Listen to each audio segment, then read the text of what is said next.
नमस्ते. नमस्ते. माझं नाव राजेंद्र रामनाथ हासे. आल्याचा प्लॉट आहे बरोबर. हो. किती सर प्लॉट हा टोटल? हा 32 गुंठे आहे टोटल. तुम्ही एवढा भारी प्लॉट आहे, सारखा प्लॉट दिसतोय बरोबर. फुटवे हो. बिटवे काय रस आहे याच्या मागचं काय आहे? हे एससीटी वैदिकचं सगळं तंत्रज्ञान वापरलेलं आहे याला पूर्ण. आतापर्यंत 2 बेसल डोस केले. 2 बेसल डोस झाले. नाही, फुटवे गुटे जबरदस्त आहे याची, काम बिन चांगली आहे. हा, आता तुमचा किती वर्षाचा अनुभव आहे आले हा आपल्याला? आली तर कमीत कमीत एक 10 ते 12 वर्षात एससीटी वैदिक वर प्लॉट घेतलाय आपण. प्लॉट घेतलाय बरोबर. हो, एकदम छान रिझल्ट आलेला आहे याचा.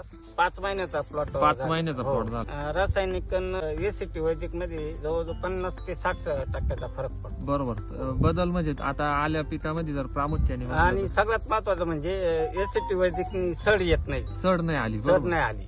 आता जर बघितले आजूबाजूला प्लॉट तर सगळीकडे सड सड म्हणून तो पूर्णपणे रोज आहे. 25-30% सड आहे. तशी हा. आपल्याकडे काहीच सगळीकडं. पूर्ण एकसारखं आहे. काहीच रेनरी विनरी एकदम एकदम टॉपची छान. झाली. मे तसं महिन्यापासून आजपर्यंत पाऊस सतत फक्त पाऊस. आता 4-5 दिवस झाले तसं ऊन पडलंय बरोबर. हो, हो. म्हणजे तुम्ही येथील आजूबाजूच्या शेतकऱ्यांनी काय संदेश देशाल?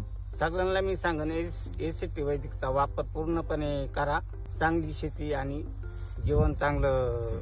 बरोबर. आणि उडाबान जास्त निघलेले. उरडावाण बरोबर. आणि फुटवे पण भरपूर दिसतात आपल्याला. उडाबान जे काही दिसतात नाही का? हो, हे जे उडाबान आहे ना, हे महत्वाचे. ठीक आहे, धन्यवाद.